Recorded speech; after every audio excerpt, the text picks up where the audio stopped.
Zdravo, deca. Nastavljamo padeže. Spremni? Skapirali ste dosad da ponekad 2 ili čak 3 padeža isto izgledaju. Pa kako onda da ih razlikujete? Lako. Ovo se dešava samo kod imenica muškog i srednjeg roda. Dakle, kod imenica ženskog roda se ne dešava. Gledajte sad. Kad vidimo rečenice treniram fudbal i moj omiljeni sport je fudbal, izgleda nam kao da je reč fudbal u istom padežu.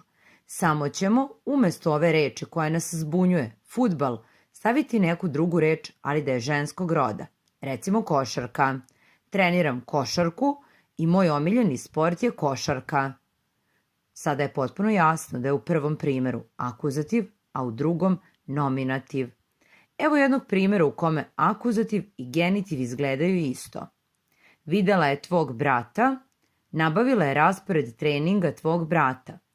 Opet, umesto reči muškog roda, brat, koja nas zbunjuje, uzimamo reč ženskog roda na a. Može sestra. Videla je tvoju sestru i nabavila je raspored treninga tvoje sestre.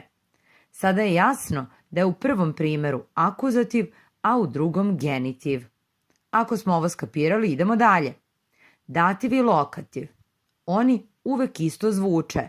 Razlikujete ih pomoću predloga.